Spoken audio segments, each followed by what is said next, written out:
Quand on parle de mobilité, il y a un moyen de transport qui a de beaux, très beaux arguments à faire valoir. Premièrement, il pollue peu, très peu. Deuxièmement, il permet de transporter de grandes quantités de personnes, de passagers, de marchandises aussi. Et puis, troisièmement, il prend assez peu de place sur l'espace public. On ne va pas chercher midi à 14h. C'est le train. Ici, par exemple, je suis à la gare de Mézère, une gare assez peu fréquentée, mais c'est l'une des 35 gares en région bruxelloise. Il y a un paquet d'années, il y en avait encore une cinquantaine, 50 gares à Bruxelles. Et le train, en réalité, c'est presque un second métro qui est assez peu valorisé pour les transports intra-bruxellois. Alors, comment mieux valoriser le train? Oui, question qu'on va se poser tout de suite. Et puis aussi, comment comparer en termes de pollution par rapport à d'autres moyens de transport? Est-il réellement beaucoup moins polluant que l'avion? À quel point? On en parle juste après ça.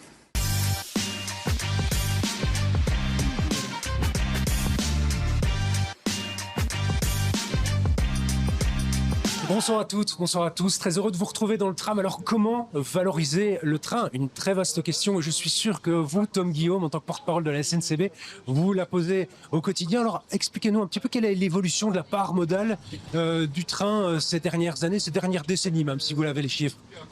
Ces dernières années, au niveau de la SNCB, on constate une augmentation du nombre de voyageurs qui prennent le train. Forcément, pour nous, c'est une bonne nouvelle. La volonté de continuer les efforts pour convaincre toujours davantage de gens de prendre le train.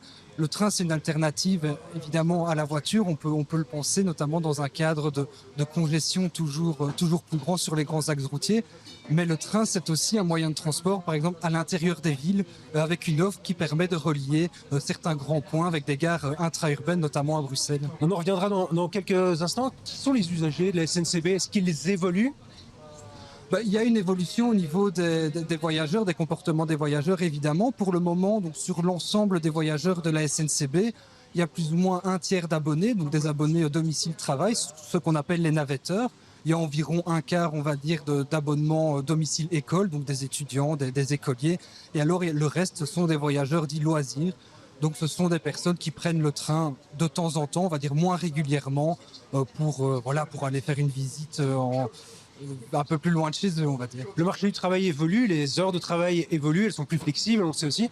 Comment ça se passe au niveau des navetteurs? Est-ce que vous faites attention au télétravail, par exemple?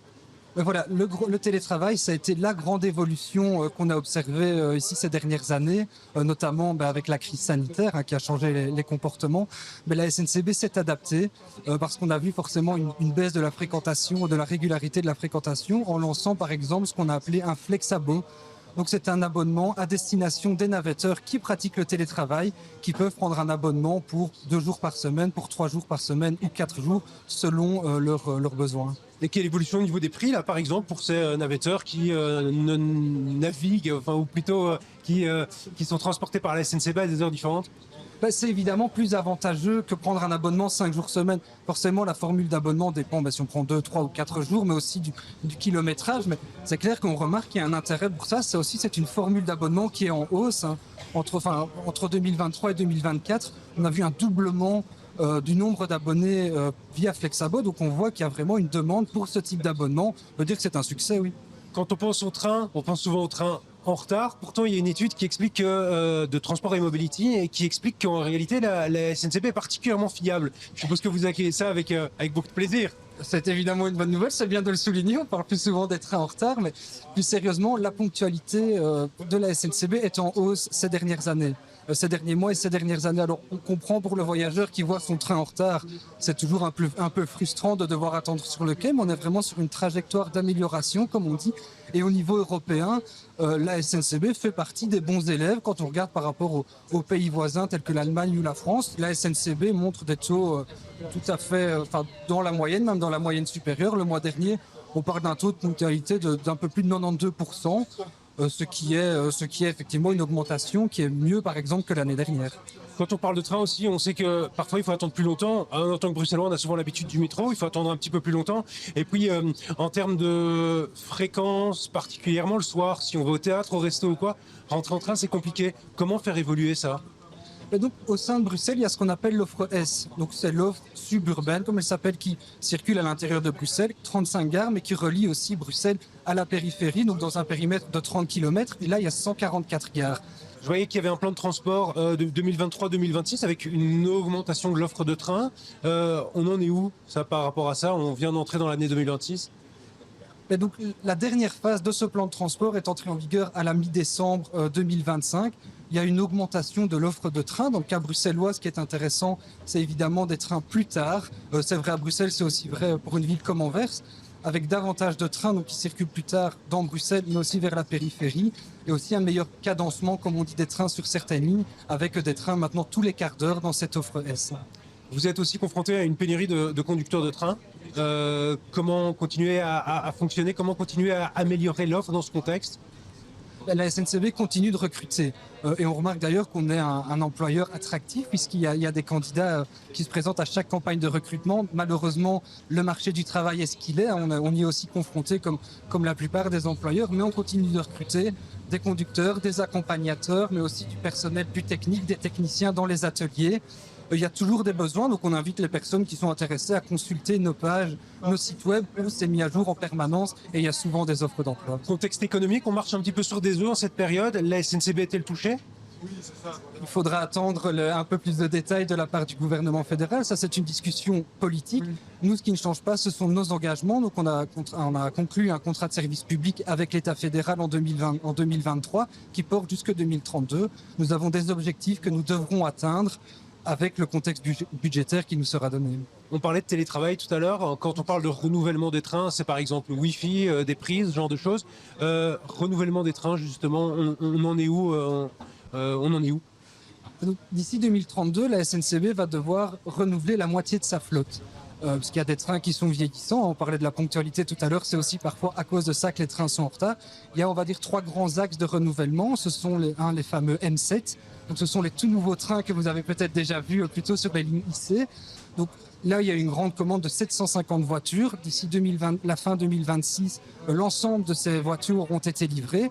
Il y a aussi la modernisation des M6. Bon, voilà, c'est un peu technique, mais ce sont aussi des voitures que les utilisateurs du train ont déjà vues.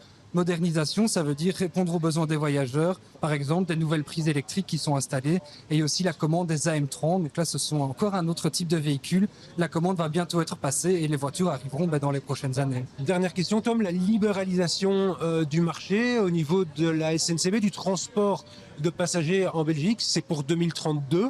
Si je ne me trompe pas, c'est dans longtemps, mais c'est aussi très rapide. Dans quel contexte est-ce que vous vous retrouvez? Comment est-ce qu'on se prépare à ce genre de choses? Nous avons conclu avec l'État belge un contrat de service public qui fixe les objectifs à 2032. Pourquoi 2032? Parce qu'à ce moment-là, on rebattra les cartes de la libéralisation et à cette date, la SNCB doit remplir ses objectifs pour être un opérateur crédible quand il s'agira de réattribuer, on va dire, le transport des personnes en Belgique. Merci Tom Guillaume, porte-parole de la SNCB. Alors on l'a dit, le train pollue moins, mais combien? On va essayer de comprendre, on va essayer d'objectiver tout ça et de comparer et de trouver des réponses. Quand on parle de pollution, d'émissions de gaz à effet de serre, on pense souvent à des tonnes, des centaines de tonnes, des milliers de tonnes, et on est un petit peu perdu. Alors, je me tourne vers vous, Anne Roberts. Vous avez lancé Green Tripper il y a quelques années. Expliquez-moi en quoi ça consiste. Oui, bonjour. Green Tripper, c'est un expert climatique qui est dédié au secteur du tourisme. À côté de ça, on a aussi un calculateur d'empreinte carbone qui est accessible gratuitement pour tout un chacun pour calculer l'empreinte carbone de ses voyages, mais aussi de ses transports de manière générale. Ça va de la trottinette électrique à un voyage en avion. Et alors, de manière très pratique, comment ça se passe? Moi, par exemple, si je fais un trajet entre BX1 et la gare de Schaerbeek d'où part le tram, je peux regarder exactement combien d'émissions il y aura en fonction de si je viens en voiture, à vélo ou à pied.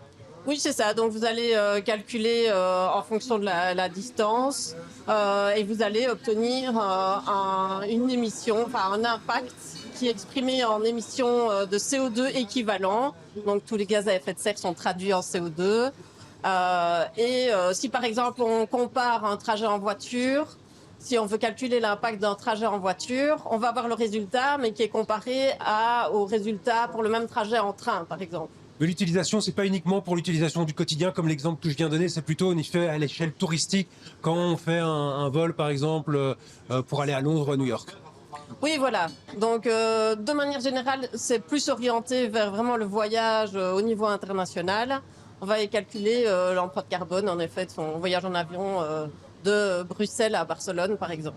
Vous avez des exemples pour pouvoir matérialiser un petit peu la différence entre aller en train, aller en avion? Oui, par exemple, un voyage typiquement en Slovénie, qui est tout à fait accessible en train.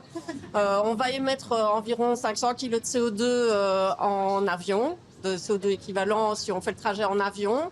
Et si on fait le même trajet en train, donc avec une partie train de nuit, de train lent, on va émettre 5 fois moins de gaz à effet de serre. On va payer un petit peu plus cher, on va prendre plus de temps aussi probablement pour le vol. Mais ça, c'est une autre question. D'où vient l'idée d'avoir fait ce Green Tripper? Quelle était la demande quand vous avez lancé ça? Alors, l'envie initiale, c'était de préserver le voyage. Et donc, pour préserver le voyage, il faut aussi diminuer son empreinte carbone parce qu'aujourd'hui, elle est assez conséquente, elle grandit. On est à presque 9% des gaz à effet de serre qui sont responsables du réchauffement climatique. On avait envie de préserver notre capacité à voyager en inspirant un autre voyage. Donc, le but, c'est vraiment de créer d'autres imaginaires de voyage avec les voyageurs, avec les professionnels du tourisme. Et pour cela, la première étape, c'était de les aider à calculer pour les conscientiser de l'impact. Et alors, moi, je peux aller en tant que particulier sur le site directement, mais vous travaillez aussi et surtout avec des partenaires, par exemple? Par exemple, en Belgique, on travaille avec Ridetrip.travel, qui organise uniquement du voyage en train en Europe. On travaille aussi avec Europa Aventure. C'est aussi une agence de voyage qui organise des voyages plutôt au niveau local. On peut vous revoir aussi sur des grandes plateformes de réservation de vol, des grands moteurs de recherche presque. Exactement. Ouais. Donc, on travaille aussi, par exemple, avec Connections. Donc, quand on réserve son voyage en avion, on va avoir la mention de l'empreinte carbone et on va aussi pouvoir soutenir un projet pour le climat, qui est un autre service qu'on propose aussi. Et alors, pour en revenir un petit peu au fonctionnement initial, quels sont les critères exacts que vous prenez, par exemple, en fonction des trajets? Alors, on travaille toujours sur la distance. Donc, il y a la distance qui est prise en considération, le nombre de personnes dans le véhicule, si on parle de la voiture, par exemple. Et on va aussi tenir compte, par exemple, pour la voiture, si c'est une voiture électrique, il y aura les émissions qui sont liées à la fabrication de la batterie, par exemple, ou le mix énergétique du pays. L'idée, c'est vraiment de coller à l'utilisation et à la particularité de fonctionnement des usagers. Quelles sont les variations d'utilisation de Green Tripper à travers les années? On sait que 2017, 2018, 2019, l'écologie était particulièrement à l'agenda politique notamment. 2025-2026, c'est nettement moins le cas. On le voit, l'écologie est un petit peu moins dans les mentalités politiques quand on parle d'actualité. Oui, en effet. Nous, heureusement, au niveau de l'utilisation de la plateforme publique, le nombre de voyageurs est assez stable, mais c'est vrai qu'elle n'augmente pas alors que le nombre de voyages augmente. Par contre, on a de plus en plus de collaborations avec des professionnels du tourisme, donc des agences de voyage et des tours opérateurs qui nous permettent finalement de toucher et sensibiliser davantage les voyageurs. Vous êtes uniquement en Belgique ou alors vous êtes aussi disponible à l'étranger sur d'autres plateformes? Non, on est au niveau international. On a des voyeurs qui calculent leur impact même au Canada.